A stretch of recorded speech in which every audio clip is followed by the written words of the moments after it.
To go live now. Yeah.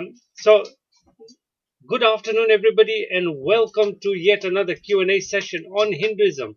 My name is Nishit. I'm here with the team from Hindu Academy, and we meet every Saturday at 2 o'clock UK time. This session, if you're new to it, will run for about 1 hour, and the format is very, very simple. We get started with a focus video, and we do a little discussion around that. And after that, we will then be taking on questions that you, the viewers, will be posting live in the comments area on Facebook and on YouTube.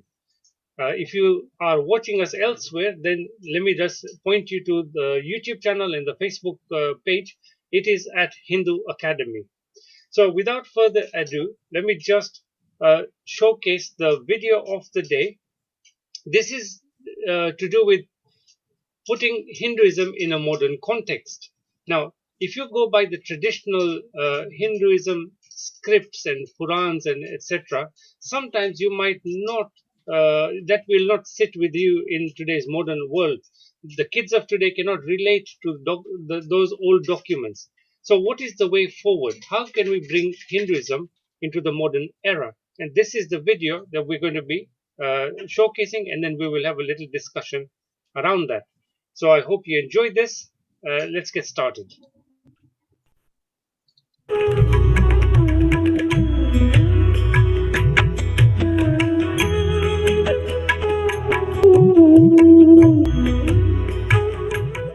The fact that we celebrate festivals, the fact that we go on pilgrimage, the fact that we do religious ceremonials like, birth ceremony or naming ceremony, all these things have stood the test of time. They've been useful. Why? Because they kind of give, if you like, give you a link to your religion through particular rituals or particular ceremonials. So they are important. So what should we do as society moves? And by the way, human evolution is going very fast now. It really gathered pace, especially with the social media. It says dramatic, because you are linked with everybody else instantly now, worldwide. So any new idea, anything in the progress and evolution is really got onto higher speed now. So I'm beginning to recognize when I was a youngster and you could talk to little children about all the lovely mythological stories of Hinduism, they loved it. And I used to love it. That's how I came to religion. Now, suppose I go to the same Hindu children today and try and tell them story about Hanuman lifting a mountain. They say, what's the big deal? Because they got more super stories with colorful, kind of technological stories with Star Wars and all this colorful stuff, much more dramatic. So they can no longer relate to these ancient mythological ideas, even though they were very attractive to me. They are not attractive to the modern youngsters, the next generation. So what should we do? Should we abandon? We should evolve. So the same things that we're passing, the message we're passing of courage and valor and standing up for your rights and being truthful, etc. All these lovely things that we had through other colorful stories, we can now evolve. Suppose we produce much more modern versions of this, which are more technological, gimmicks and all that. So be it. We are open to evolution. Hinduism is a living religion. A living religion continues to evolve. Otherwise, as Darwin says, if you don't evolve, you die. And that is true for religions too. And fortunately, the Hindu religion has always been very open to evolution. We are not only the most ancient religion, we are the most modern religion. We are ready to tackle. So if science comes and gives me something different, I'm prepared to say I'll throw away Hinduism.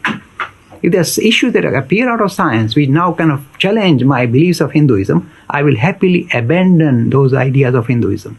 It doesn't frighten me. We are open to evolution, open to rational challenges, open to acknowledging and incorporating new things that we find in the society that we live in. Continue to evolve, continue to be a living religion.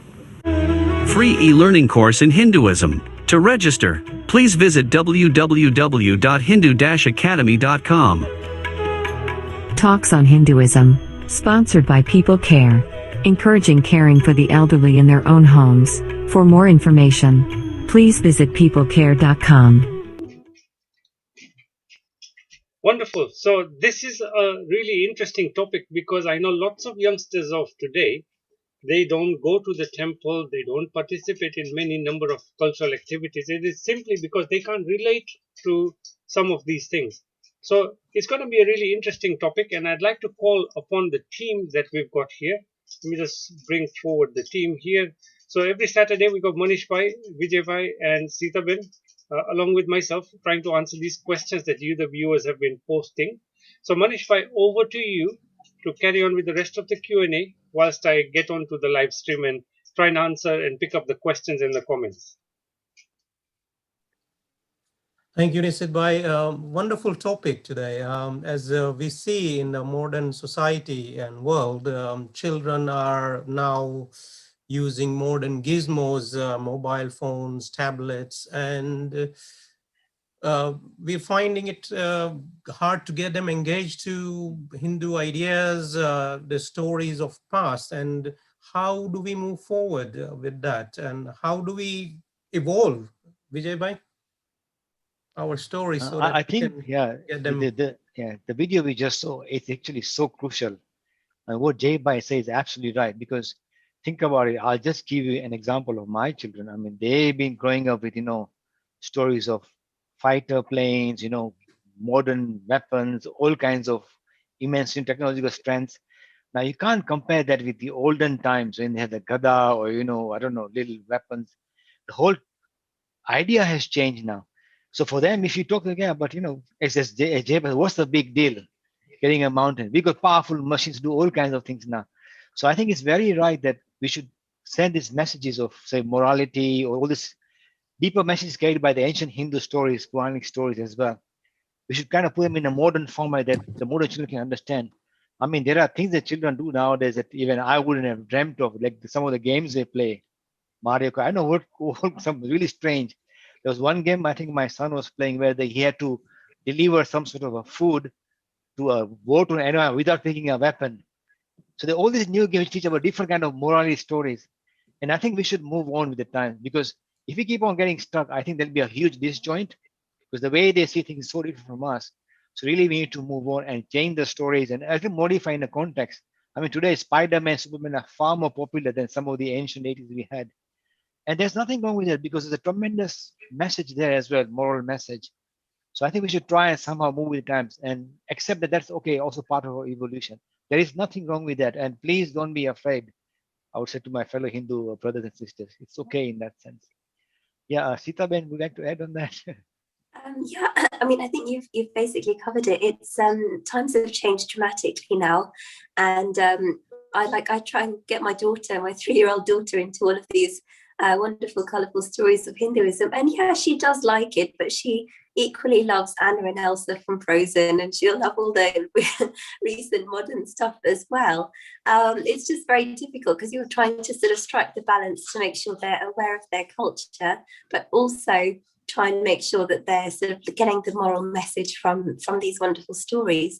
I mean, we're really blessed because Hinduism is not stuck on books. It's not stuck on scriptures and storytelling. We can continue to evolve. That's the nature of Hinduism. It's an evolving religion. And we don't feel threatened if children today prefer Star Wars to Hanuman. It doesn't threaten us.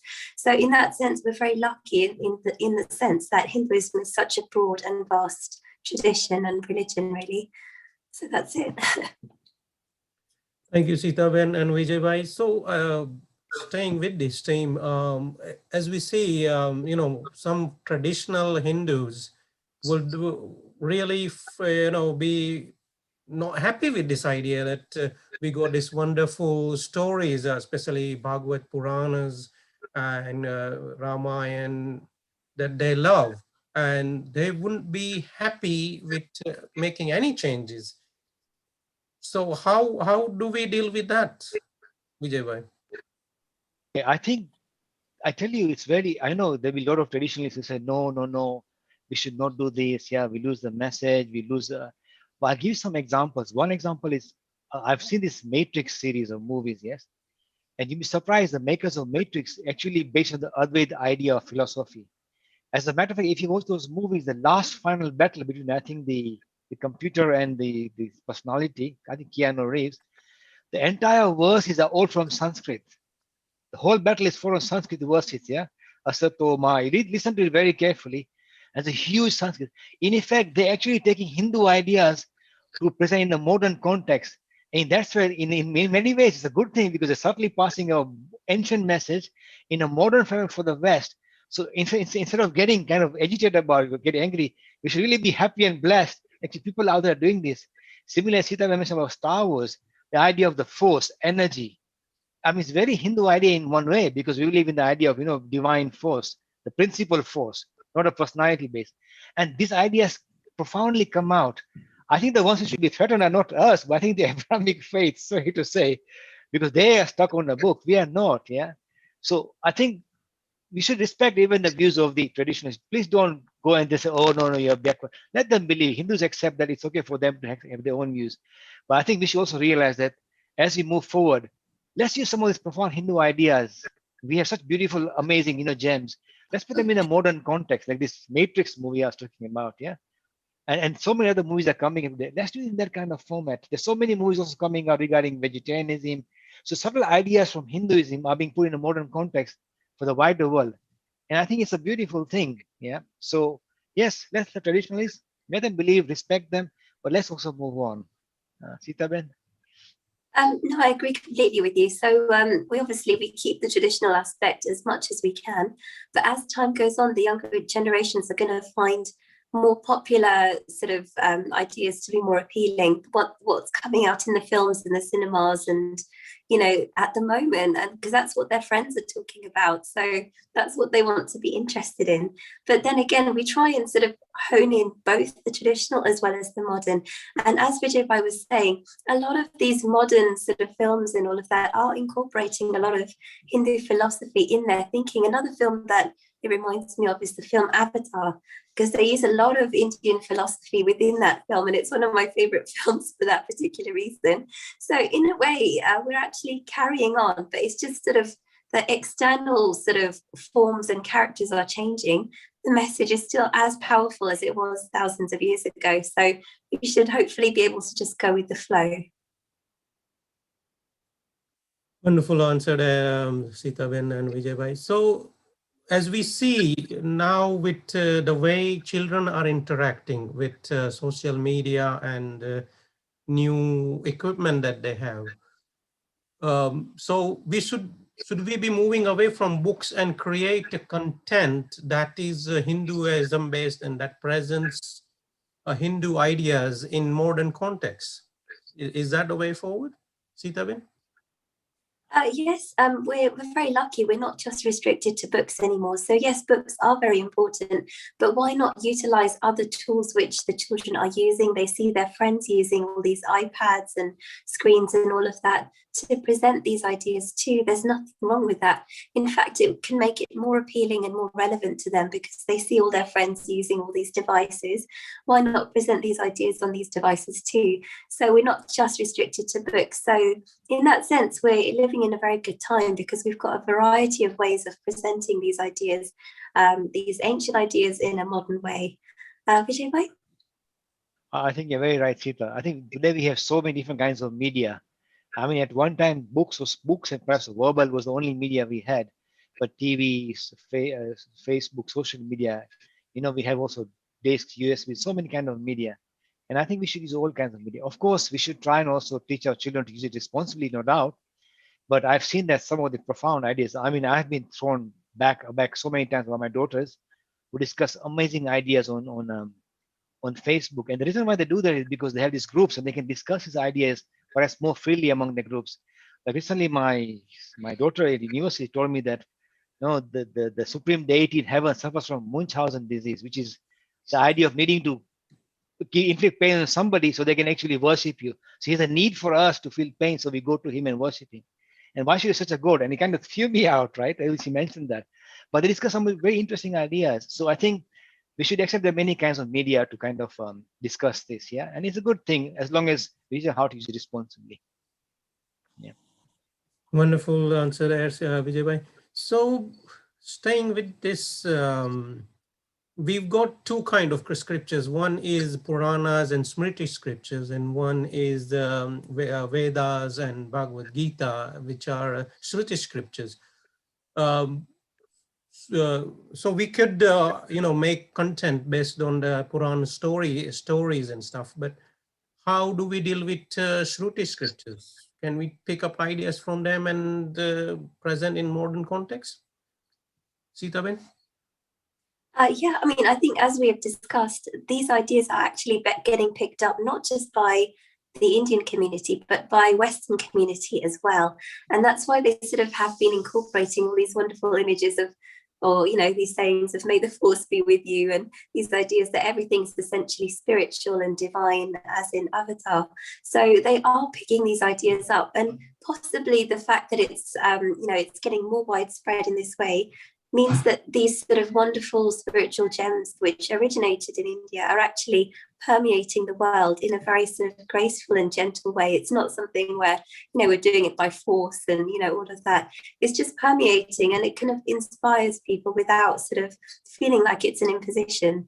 So in that sense, we're very lucky in terms of ancient philosophies are still very relevant today. It's just the outer casing that we need to sort of keep updating. And that's what we are doing in modern society. So I think we've got a lot to offer to the modern world. Vijay bhai? I think you've got it quite well, Sita. I can't add much more. All I can say is that, yeah, the Shruti scriptures, the reason why they're quite special is because they're divine truth experience, yeah. And I mean, they've kind of showed us what they experienced to kind of inspire us to try and do the same as well. So in this, I guess, Shruti is scripture, but of course, they're quite cryptic. Hence why we have the Gita to try and make it more practical, yeah. But yeah, that's all I can add on top of that, yeah. Thank you, Vijay bhai and Sita, wonderful answer there. We take a first question from Prashant Tripathi. He's asking if Purans are mythical stories. Does that mean Kalki avatar coming at end of Kali Yuga is just made up? Vijay bhai? Okay, first of all, just to clarify, I've heard so many people saying that their guru is the next Kalki avatar already happened. So I don't even know which Kalki avatar is going to come back. Because I'm pretty, I know that some who are very, very serious, follow certain Hindu sects or movement who claim that Kalki avatar is here and that's our guru or our, you know.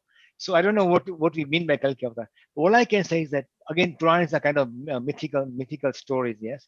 So I think take it in a symbolic manner that ultimately we hopefully somebody good will come and make, I mean, there are a lot of good people in the world and we are all, a lot of nice, amazing people have come to us. So hopefully there'll be some amazing people coming in the future to us as well.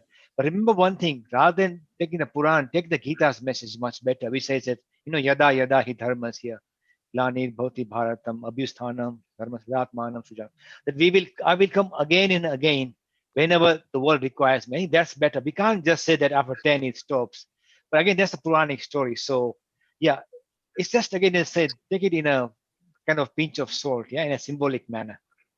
Sita, man.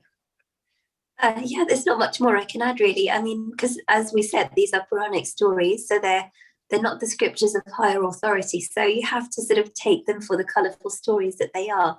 But possibly the reason why they said, oh, there's Kalki Avatar still to come is it gives us some kind of hope, something to dream about. You know, it's just sort of adds an extra sort of element of mystery to the whole story. But as Vijay bhai said, we rely on the scriptures of authority. And Krishna says in the Bhagavad Gita, he will come again and again to sort of replenish spirituality whenever there is a time and there is a need. So we should always remember that and focus more on the scriptures of authority rather than the man-made scriptures. Wonderful answer there, Sita Ben. You mentioned Bhagavad Gita and Prasant Tripathi saying, why is Bhagavad Gita Smriti text when it's the word of God? It's not Smriti text, is it? Yeah, actually, sorry. Yeah, so actually, technically, it is designed as Smriti text, but it is Shruti-like. I think the thing is because originally the ancient Vedic scriptures were all experiential. So they document all the experiences that our ancient rishis had, and they document by the great. And by the way, from what I hear, only about 1% of the Vedic kind of experience are left. We had so many Brahmanical or kind of, you know, experiential schools in ancient India. So because of the experience we get, that's very special because it tells you about the divinity. So that kind of thing is the Veda Shruti. But having said that, if you read those scriptures, they're quite abstract in nature and sometimes very, very difficult to get the grasp of. So we are immensely lucky that Lord Krishna has actually presented Gita to us in such a nice way, which kind of makes the teachings of Shruti very, very practical in the Gita. So although technically we still take a Smriti just because it's not part of the Vedic experiential kind of collection, it doesn't mean it's any lesser. It's still Shruti-like, and it's part of Prasthantraya, the three foundations, which is Upanishads, Gita, and the Brahma Sutra. So don't worry if it's getting a Smriti, it doesn't really matter. It is Shruti likes. If you want to call it Shruti, quite comfortable calling it Shruti as well.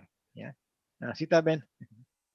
Yeah, I think you basically covered it. So, I mean, I've always seen the Bhagavad Gita as a Shruti scripture because it's literally a summary of all the teachings of the Vedas and Upanishads. So, if that's not a Shruti scripture, then I don't know what is. But I think the wonderful thing is it's within the context of a wonderful, colourful story from the Smriti scripture. So, in a sense, it makes it really appealing to the wider population, the wider community, because they're interested in the story, they're engrossed in the story of the Mahabharata. And then you come across this wonderful dialogue between Krishna and Arjun, and they've in that way used that story to summarize the key teachings of the Vedas and Upanishads and make it much more appealing to everybody, really. So in that sense, we're very lucky.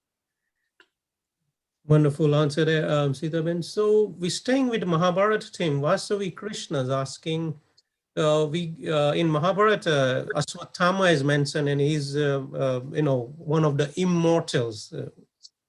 Are they real characters? Would they be real, Sita Ben? Again, because Mahabharata is a scripture from, it's one of these wonderful stories of Hinduism. It is called an itihas, which means there is a historical foundation to the Mahabharata as well as the Ramayana. But because these stories were passed on from generation to generation through word of mouth and storytelling, lots of things get added and lots of things get taken away. So the important thing to remember is, yes, there probably is a historical foundation to the Ramayana and Mahabharata, but we also have to take it with a pinch of salt. Some of the things in there, like, for example, Ravan having 10 heads, really, do you think that there was somebody who had 10 heads like thousands of years ago? So you have to sort of think about it with a logical head and not be frightened that, oh, that doesn't mean that my religion is falling apart. We have a very solid religion, solid foundation to our religion, and we just treat colorful stories for what they are, but understand that there is a historical foundation. That's why personalities like Ram and Krishna have continued to influence humanity for thousands of years, because if they were just any old person off the street, they wouldn't have these amazing stories which are continuing to inspire people today. So there's lots to think about there. Vijay Bhai? Yeah, interesting question. I was once told by one person who got a pilgrimage, and he claims to have seen Ashwatthama in a cave or somewhere, right? And I said, yeah, but look, I would say stick with the Gita. Ultimately, it doesn't matter. We are all divine beings, and our Atman is never born. Ajanmay, we never born, never dies. I mean, what is a body? Gita is very clear. Body is but a garment. So even in the context that I think it really, as a Sita Ben says, a very colorful story. I mean, does it really matter if the immortal or not? Because ultimately, what is really counts is the Atman, not the body itself. So I think we should stick with that message of the Gita in this case. Yeah. Thank you, Vijay Bhai. We've had an interesting question from one of the viewers. They're saying, when you meditate, do one get connected to inner world with dark energies and that cause pain to Agna and crown chakra of your head? So it's a kind of a very weird question in a way. Because normally we hear, meditation has a quite positive effect on people. So are people connecting with dark energies using meditation? Vijay Bhai?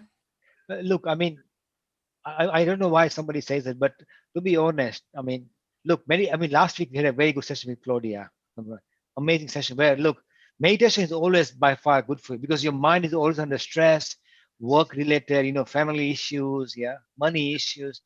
If you get a chance to just calm and meditate and forget this, how can it be a bad thing? But one thing is true, I think, I can't remember, correct me if I'm wrong, Sita, but in Patanjali Yoga Sutra, there is a situation where that if you become very, very powerful in meditation, that you can get these siddhis and some special kind of powers. And that's you must make sure you don't get distracted from those and still focus. But the idea that gives you pain and suffering in yoga, I think that's not anywhere. I've not seen anywhere in Hinduism as such. Sita Ben, do you expand on that? Yeah, I mean, I've personally, I've never heard of anybody saying that meditation is a negative experience. I've heard many people, including myself, say that meditation itself is a very hard process. But I've never heard anyone say that it sort of connects you with darker forces. And unfortunately, if it does connect you with darker forces, maybe that's not the right pathway for you. Maybe go out and do some painting or play some music. It's something which lifts you up rather than takes you down. Yeah. So that's my suggestion, is try not to think about dark forces or connect with dark forces. Just try and do activities which are uplifting and positive. Wonderful answer, Asitaben. So if could someone meditate on some negative or evil personality and that way connect to such dark energies? Asitaben? It's probably not a good idea to do that, because we all essentially want to be, spiritual, recognize our spiritual nature. We want to be uplifted. We don't want to be dragged down by negative forces. And I don't know anyone who would want that. So it's probably better to just not even really think about it. Just focus on positive things, do activities which make you happy. Whatever it is, art, music, dance, football, whatever it is, just do that. If you're finding meditation is pulling you down, then don't do it. It's probably not right for you. And it reminds me of that time when somebody asked Swami Vivekananda, oh, he's been practicing meditation, and he closes all the drapes and he's sitting and he's actually feeling miserable as a result rather than uplifted. And Swami Vivekananda said, well, open up all the curtains, go out and play football, do something else which makes you feel much better about yourself. So I think that's ultimately what our spiritual journey is all about, is upliftment and not dragging ourselves down. Vijay bhai? I think today I've covered it. So don't mate on dark forces. That's all I can add to that. That's it, Manish bhai. Thank you, Vijay bhai. Yeah, so let's focus on positive people and leave the dark energies aside. We take the next question from Chandrasekhar. He's saying, most of my friends don't even know basic things about Hinduism. Why this happens? How can we educate them? Vijay bhai? Okay, I think there are many reasons for this. I would say one thing is that partly is, don't blame anybody, but I know when India got independence, for some reason, a deliberate attempt was made to remove all these teachings of Hinduism out of, kind of take the Indian culture kind of out in that sense. And I know that many students who have grown up have kind of been not being getting this information. And perhaps there are other multitude of forces which I really can't kind of identify. But I think what we should do now, at least now, we should try and make an attempt now and try and get this message across. Plus, I think also in the early generations, our parents had to work really hard. So they didn't really have time to pass this message, at least in the West anyhow. But now, because we're quite well off, I think we should make an attempt to at least teach the basics of Hinduism, so get an idea of where they come from and the amazing gems we have, and expose them to more people. But yeah, I mean, there's so many reasons, but we should try and change that. I mean, that's what entire life of Jay Bhai's work is, to get this message out that people realize the group amazing gems we have. And he dedicates his entire life to that. So please, I would advise that all of you go and watch Jay Bhai's videos. They're short and amazing videos. Please go and watch that. You will get amazing information. Sita Ben. Yeah, sometimes I think it may be one of those things about human nature is, if it's something that's your own, you don't really appreciate it as much as somebody from the outside. It's when somebody from the outside says, hang on, you've got something amazing, that it makes you realize that, oh my goodness, I've got something amazing in my spiritual inheritance. So I think maybe it's possibly a part of human nature that, we don't recognize the potency of what we have as part of our spiritual heritage. And it takes, what we were discussing earlier, things like Star Wars and Avatar and stuff, to make us realize, hang on, these are Hindu ideas. So it's wonderful to sort of reconnect with those. And as Hindu Academy, we've got a number of resources which Nishit Bhai will probably talk to us about now. Absolutely. Thank you so very much. Yes. So for anybody who is on their journey to understanding more about Hinduism, especially in a modern context, I would highly encourage you to visit our website, which is at hindu-academy.com. And I'm just going to share the screen so I can show you the resources. So there we go. That is our website, hindu-academy.com. And over here, first of all, if you want to submit a question in advance of the Saturday Q&A, you can simply scan this code. It'll take you to a place where you can submit your question by video. And then we've got our free e-learning course here. As you can see from here, we have almost 6,700 students already enrolled on this course. And it does cover everything you would need in the basics. So we're looking at the scriptures, the philosophy, the Hinduism in the world stage, the beliefs and values and various other topics that will give you a good rounded knowledge on the basics of Hinduism. Apart from that, we also have our ebook, which you can download for free from the website, or you can even just read the books online on the website itself. And that's it from me. Back to the Q&A.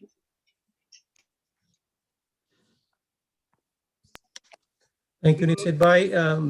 Next question we take from Kanopnishat. He's saying, do Itihas contain Puranas? If yes, then how to explain the impractical stories while encountering people from Abrahamic religions who are challenging these stories? Sitaben? Yeah, so like we said before, I think Itihas means there is a historical foundation, and you just be clean cut with anybody who's questioning, these stories. Just say that yes, there is a historical foundation, but a lot of mythology has gotten interwoven into these stories. So we have to think through these stories with a rational head, and just treat colorful stories as colorful stories, but understand that the historical foundation is still there of wonderful personalities like Ram and Krishna. And when you sort of see all these, people flying and all sorts of amazing magical things happening, understand that these are, colorful stories, and we don't treat them as literally true. And it doesn't undermine the strength of our tradition in any way. Once we recognize it for what it is, then nobody can challenge us. Vijay bhai? Yeah, I think Sita, you've quite right. One thing to remember is that I think from the Abrahamic faith, because they are religions of the book, they somehow think that we are the same as well. They don't see it from a different angle. It's like comparing, as I say, apples and oranges. You can't compare that because, Hindus, you got a vast library of books. And anybody's free to write a book. I can write a Purana tomorrow. Nobody's going to come and accuse me of blasphemy and kind of chop my head off or anything like that. So we have got so many of the hundreds of Puranas. I bet you even if you take two Puranas, they'll be compared to each other. So I think the idea of comparing a religion of a book, religion of an experienced religion, is just a non-starter.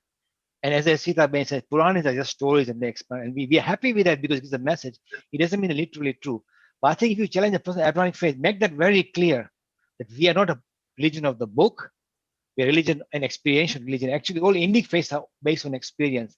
So you really can't compare a book with religion based on experience, which is actually evolving and changing all the time. So start with that point, then they'll have no leg to stand on. Yeah.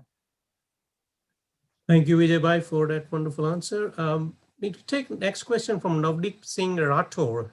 He's asking, some people believe Krishna is the supreme reality and he is the main god, and all the other gods are demigod. And similarly, a Saivite may consider Shiva as the ultimate reality.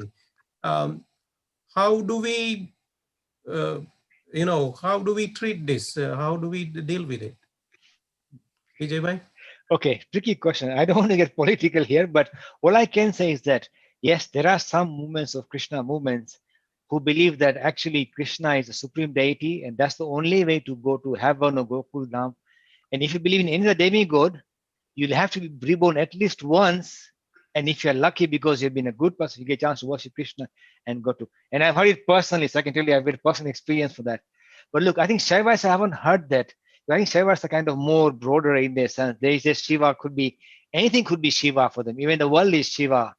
So, but yes, the thing is that let them believe it's okay. There's nothing wrong in that. If somebody believes that that's the way, so be it. But that's not the Hindu way. In general, we say Hinduism regards that the idea of pluralism, that there's many ways, the supreme reality, not just religious, also non-religious methods, as Sita keeps on reminding us all the time. So all these methods are actually valid. But if somebody wants to believe that, I know that I'll be honest with you, I come from the Swaminarayan movement, and I've been told he's, Sauropari, or Avatar Navatari. And they say that all those are good, but this is the easiest way. So, it's okay. Everybody will second, they'll pull their own kind of, they kind of hong their own horn or ring their own bell. There's nothing wrong with that. Hindus don't mind that, yeah. But let's keep the general idea in mind that it is a pluralist tradition where all pathways are possible to achieve the supreme divine reality, yeah. Sita? Yeah, so we just have to remember that my particular pathway is best for me and not necessarily the best for the rest of humanity or other sects within Hinduism. And my dad's told this story hundreds of times to so many schools of two little boys who are playing football in their school. And then they start talking and one little boy says, no, my mummy is the best in the world. And then the other boy says, no, my mum is the best in the world. And then they sort of come to blows because little boys are little boys. And then what they actually realize when their mums come to collect them is that essentially, no, hang on, I don't even know your mum. My mum is best for me because she's my mum. And the other boy says something similar, that yes, my mum is best for me too.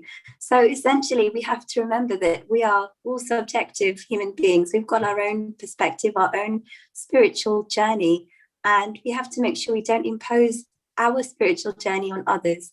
So that's the wonderful message within Hinduism, and we just need to remember that we are all following our own path. That's such a wonderful story, and it's a gem that explains such a complex topic in so nicely. So it's wonderful to hear that again and again to reestablish that message. It's so wonderful. Next question from Rishik Pandey. He's saying, what is Brahman? Please explain me in simple words. Secondly, please explain me Prakriti and Purusha in simple words. And how is it related to us? Vijay bhai, off you go. Okay, I mean, there have been vast volumes of books written on these topics. So to bring down the entire 10,000 verses of the Rig Veda into is tricky. Well, I'll make an attempt. So look, the idea of Brahman is that it's a universal principle which manifests as the cosmic world and everything in it. The thing is this, that, look, in Hinduism, unlike in the, say, other Abrahamic tradition where they believe there's a God in heaven sitting on a throne, which is kind of man is in his image. For Hindus, the Brahman is made the image of the universe. So it's more universal in his appearance. That's why we say Brahman is a principle, not a personality, because it encompasses more than just humanity. I mean, human beings, everything. So Brahman is the ultimate reality that manifests everything in the world. So the key goal of our life is how to connect Brahman, how can ourselves to the ultimate reality called Brahman. That's our goal in life. The idea of Prakriti and Purush, they are amazing, powerful words. First time they were actually, the proponent of those ideas, the first time they came to us was from Acharya Kapil to Sankhya Darshan. And for the first time, Kapil Muni said, look, there's two distinctions. The Purushaya, which is unchanging, unmanifesting, is already there. It never, you cannot, it's beyond time, space. And when the other part is Prakriti, so there's two ultimate realities. There's two eternal realities, the Purusha and Prakriti. And Prakriti is everything else, matter. By matter, we mean the physical matter, intelligence, mind. They are also as part of Prakriti. And I think Lord Krishna explains this in the Gita with the idea of the horse very amazingly. There are the 5 horses, the senses, the reins, the mind, the charioteer, who is the intelligence, and then the body is the chariot itself, and sitting in the middle is the Atman or the Brahman, who is not linked to anything, but he thinks he's linked to this body or the Prakriti. The day you realize you're not part of this Prakriti, actually separate from it, then you see your true nature as the Purushaya. But it's a very profound idea, some of the fundamental ideas of Hinduism. Sita? You basically covered it. So as we were saying, Brahman is the ultimate, the manifestation of the spirit appearing as the universe. And this idea of Purusha and Prakriti is the unmanifest and manifest, essentially. As Vijay Bhai was saying, we've got this wonderful allegory which has been presented to us in the scriptures about the rider inside the chariot who is unaffected by any of the external goings on.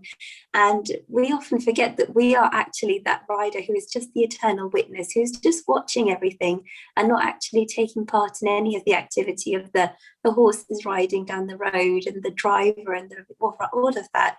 We're actually not any of those things. We are that that eternal witness, the person who is riding and just watching everything.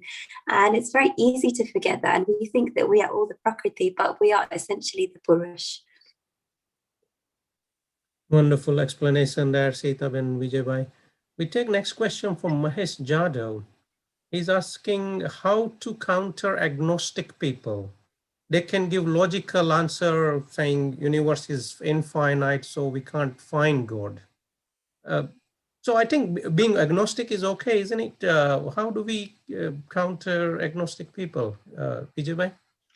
No, don't encounter them. They are okay. There's nothing wrong with being agnostic. Look, it is sometimes better to be agnostic than believe something in blind faith. Let's be honest. And to be honest, really speaking, even all of us, in some way or the other, Hindus are agnostic, the ones who are genuine seekers. Because ultimately, unless you experience the divine for yourself, you can never be sure. Of course, we have really great, amazing gems who actually proved it to us. So we know it's possible. But until you experience it, how can you challenge that? But regarding the idea of, when you take about scientific ideas to challenge you, look, Hindus are, as Jayba just mentioned in the video, Hindus are open to changing their mind if science proves something else. But one thing I must say is that if you look at the Vedic scriptures, the idea of the Nashadiya Shukta verse is so much in line with the Big Bang that we actually believe that the world came spontaneously. So the question that something came before the idea of Big Bang doesn't arise, because before Big Bang, there was no space-time and causation. Yeah. So in many ways, you're already linking with science. So it's very easy to take on agnostic on a scientific level, because if we scientifically proven from the knowledge we have as at this time, we are quite comfortable. We have no problem with that. So there's no need to challenge the agnostic. You know, it's okay. It's good to have agnostics in some way or the other. Sitaben. Yeah, I think you've covered it amazingly. So I think even all of us who sort of claim to be, agnostics, we believe in God, are essentially agnostic until we actually get to that sort of ultimate conclusion of, a spiritual experience. We are agnostic because we don't actually know until you've actually had that experience. So I think there's absolutely nothing wrong with being agnostic. It's probably a positive thing because you're sort of being humble about it. You're not sort of boasting that, yeah, I know there's God and I'm going to get there. You're humble about it. You say, I'm exploring these ideas of spirituality. And at the end of it, I'll find out if there's a God or no God, if I have a spiritual experience or I don't. So in that sense, an agnostic is a very positive thing. Wonderful, Sitaben and Vijaybai. So there you go. We can be agnostic until we find that experience that instills the belief in us that the ultimate reality is out there.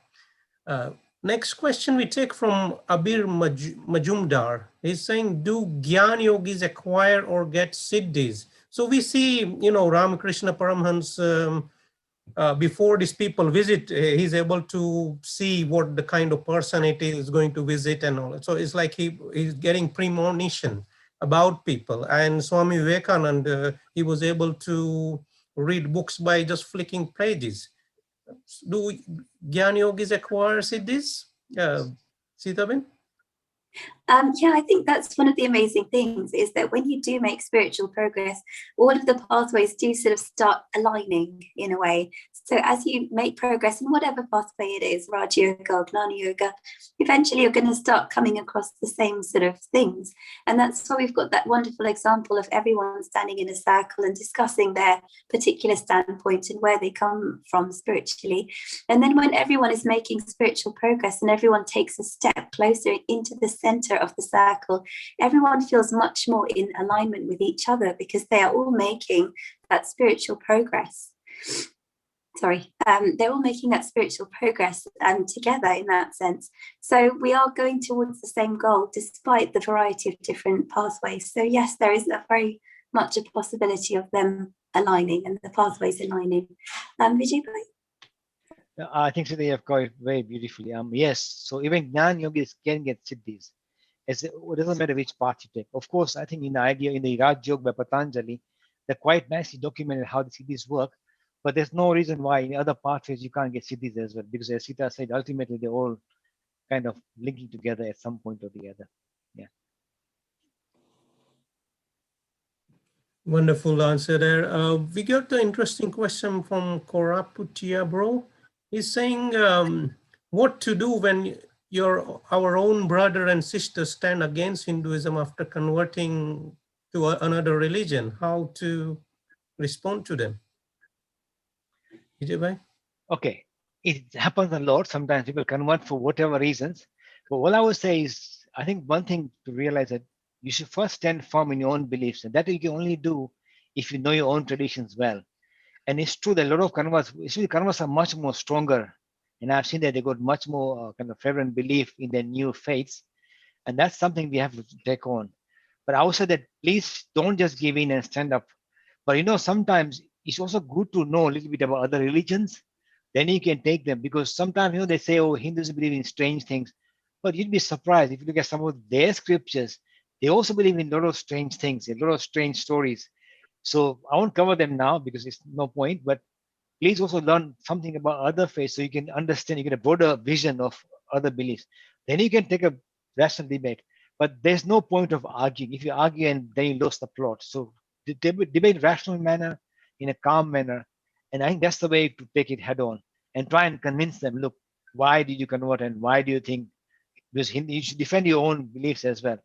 But yeah, this is something that has been going on for generations and generations. Sita Ben. Yeah, there's not much really I can add to that. I mean, it must be a very difficult circumstance to deal with if your brother or sister converts to another religion. And I guess the best way is to just sit and have an open discussion, as Vijay Bhai said, as calmly as you can, and try and explain the strength of Hinduism and where they came from.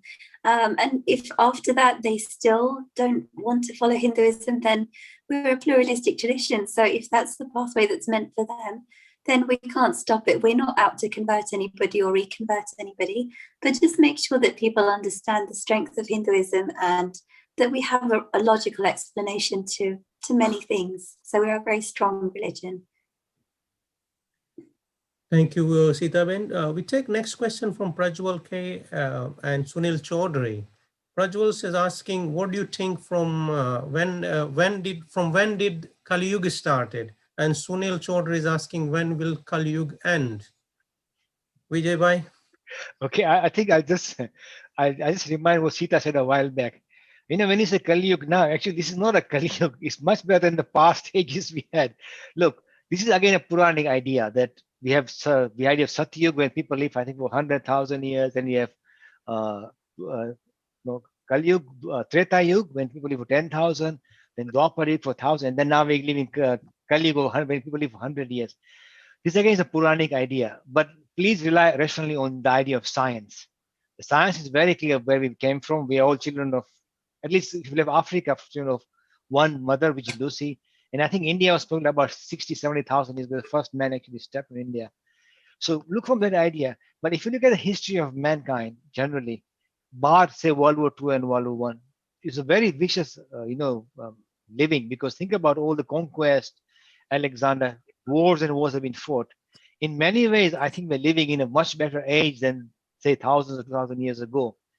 So we have to take that into context. I think even in some ways, India was very lucky because, in India, except we had some very stable periods like the Maurya dynasty was very stable for hundreds of years. And the Gupta period was very stable. That's when all the arts, temple, music, dance flourished. So India was very lucky. But if you look around the world, wars and savagery was so common, yes. So I would say that if you talk about now being in Kali Yuga, I think we should think twice. Is it really Kali Yuga now compared to the past? I don't think so. So, I mean, if you expect Kali Yuga to end and then we have some golden age, I think that's not how the world is here, how it works. Sita Ben, can you add to that? Because it's a very open-ended question. Yeah, I mean, I agree completely that, I think we're living in one sense, in like one of the best times in history. We're comfortable. We've got our physical needs are being met for a number of people, for a vast number of people compared to thousands of years ago. We've got all our physical needs are being met. Now it's time to focus on a more spiritual approach to life. We're all becoming more civilized. We're all not hunting and gathering, and we're not pillaging each other as much as we used to thousands of years ago. We are becoming more humanitarian. I mean, England, the UK, for example, has got the NHS, we've got free education, free healthcare, free housing for anyone, you know, who's got a deprived background. So that shows a real step up, a real humanitarian basis to the world, really. So we're really evolving, and I think we're living in one of the best times in history in that sense. Amazing.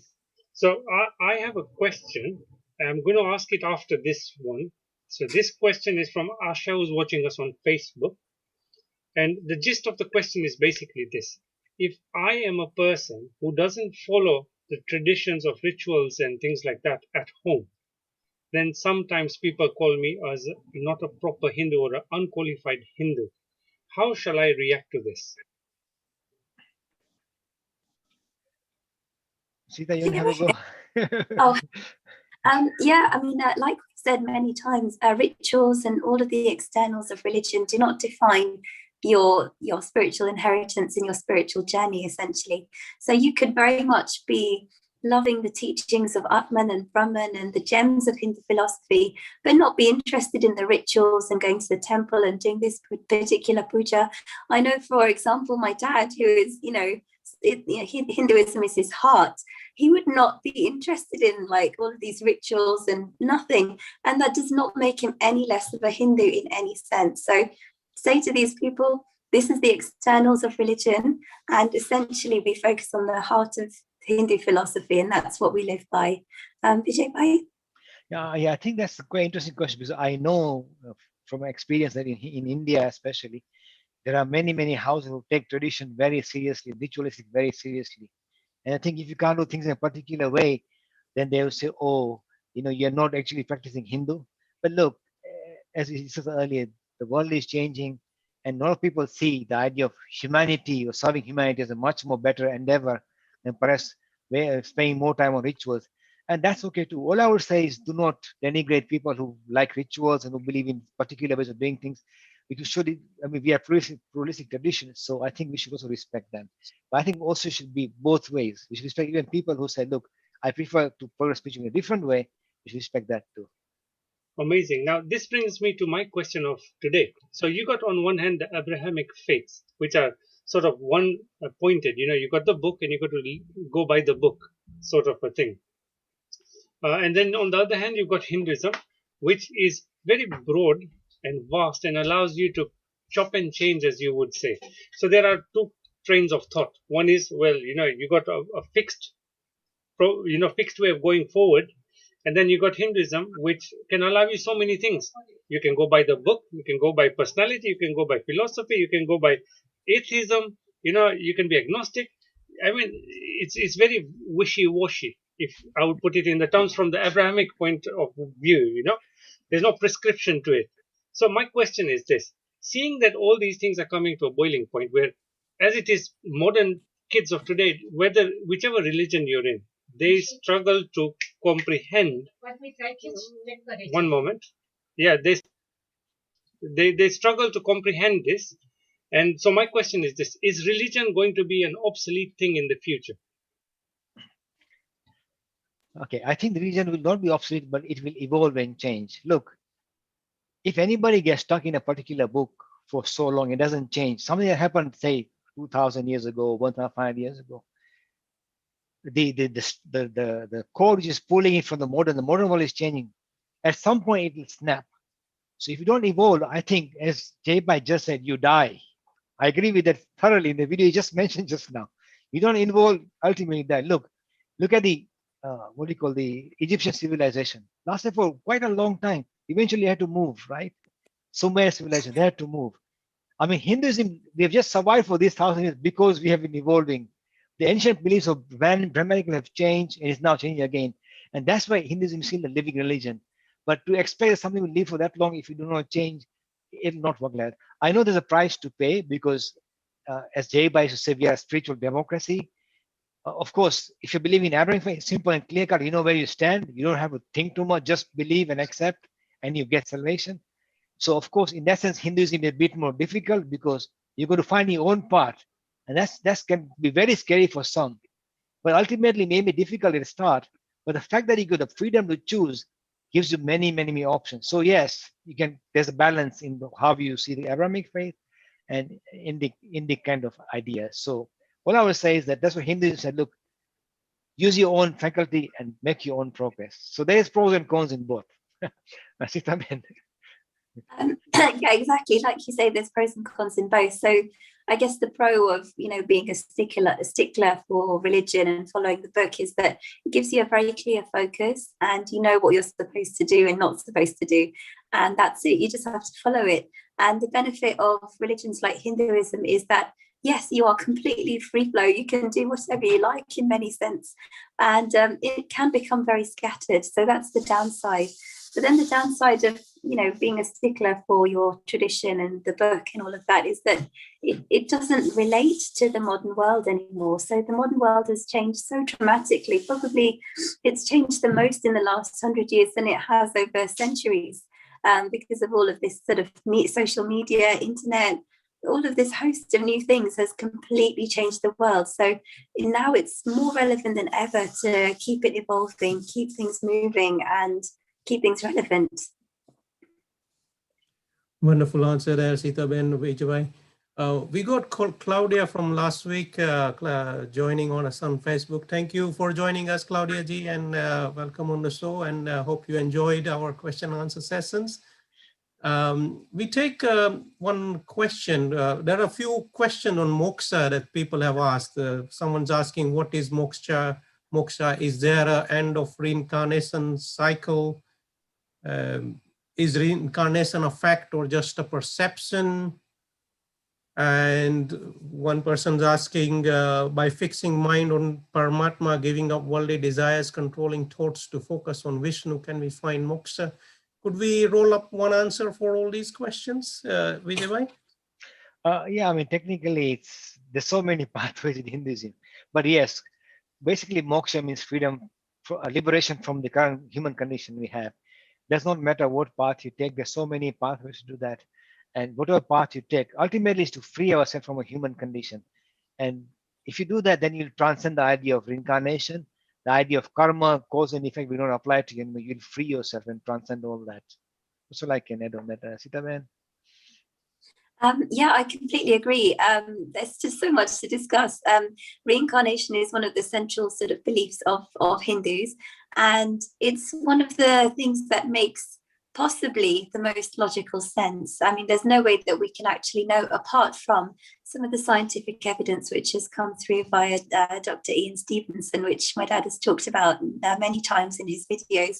And we've seen examples of people or 3-year-old children who are able to recall in vivid detail their previous lives. So it strongly suggests the possibility, but we have to always take things cautiously and not say, oh, this is 100% proof of it. That's the nature of science as well, is that, we keep sort of adjusting our worldview based on the latest findings. So we also have to be humble and say this suggests the possibility of reincarnation. We don't know if it's actually true. So yeah, there's just so many questions there. I don't know what else to answer. Wonderful answer there, Sita Ben Vijay. We got a nice feedback from Mary Floyd. Saying, protect Hinduism. It is the only religion that is living and breathing and with a capability to evolve. No other can do this. So thank you, Mary, that's what for your we're support. trying to do here. Yes. Yeah, really appreciate your support, Mary. Wonderful. So we've had a great session so far. We are running up to almost 1 hour in the session for today. So what I'd like to do is just say a massive thank you to everybody on YouTube and on Facebook. And especially I'd like to say a quick shout out to Indu Day because of a very good interaction on Facebook. And we appreciate you all. We appreciate the time that you've taken out of your busy day to be with us here on this call. And I would encourage you all to, subscribe to our YouTube channel and hit the bell icon because you'll be notified of the latest updates. We do upload on a regular basis. And there's also feedback from the members who are on the WhatsApp groups on how they find those video bites that we send to them very useful as well. So I'd like to end with a quote from Swami Vivekananda. And today's quote goes like this. I'm just going to share my screen. that if I love myself despite my infinite faults, how can I hate anyone at the glimpse of a few of their own few faults? So, with that, I would like to say just have a great week ahead. We look forward to seeing you at 2 o'clock next week. And as always, I'd like to say thank you to my team as well, Manish Bhai, Vijay Bhai, and Sita Ben, for taking on this role of answering the questions live on air. Is not an easy task, and we may not get everything correct as per your perspectives, but we do our very best to make sure that we try and answer the questions as best as we can. See you next week, and bye bye for now.